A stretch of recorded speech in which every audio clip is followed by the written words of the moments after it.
सुल्तान की कहानी दी में। टिपू सुल्तान, जिन्हें मैसूर का शेर कहा जाता है, वो 21वीं सदी के एक बहादुर और देशभक्त शासक थे। उनका जन्म 20 नवंबर 1921 को देवनहल्ली, कर्नाटक में हुआ था। उनके पिता हैदर अली मैसूर राज्य के सुल्तान थे। टिपू सुल्तान ने अपने पिता के साथ मिलकर अंग्रेजों के खिलाफ कई युद्ध लड़े। खास तौर पर अंग्रेजों के साथ हुए 4 एंग्लो मैसूर युद्धों में उन्होंने महत्वपूर्ण भूमिका निभाई। उन्होंने अपने शासनकाल में सेना का आधुनिकीकरण किया, रॉकेट तकनीक का इस्तेमाल किया और प्रशासन में सुधार किए। वे न केवल एक महान योद्धा थे, बल्कि एक कुशल शासक भी थे। उन्होंने खेती, व्यापार और विज्ञान को बढ़ावा दिया। वे धार्मिक सहिष्णुता में भी विश्वास रखते थे।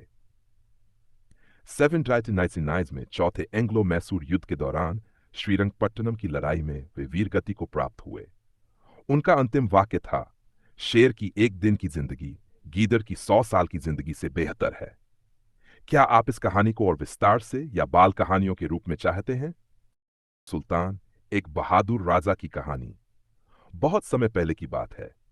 दक्षिण भारत में एक छोटा सा राज्य था, मैसूर। वहां के राजा थे हैदर अली और उनके बेटे का नाम था टिपू। टिपू बचपन से ही बहुत होशियार और बहादुर थे। वे घुड़सवारी, तलवारबाजी और पढ़ाई में बहुत अच्छे थे। उनके पिता उन्हें कहते थे, सच्चा राजा वही होता है जो अपने लोगों का ध्यान रखे और अन्याय के खिलाफ लड़े। जब टिपू बड़े हुए तो वे राजा बने और अपने पिता की तरह वीर योद्धा बने। उस समय अंग्रेज भारत पर कब्जा करना चाहते थे। वे धीरे धीरे कई राज्यों को अपने कब्जे में ले रहे थे। लेकिन टिपू सुल्तान ऐसा नहीं होने देना चाहते थे। उन्होंने अपनी सेना तैयार की, नए नए हथियार बनवाए और यहां तक कि पहली बार रॉकेट, छोटे बम जैसे हथियार का इस्तेमाल भी किया।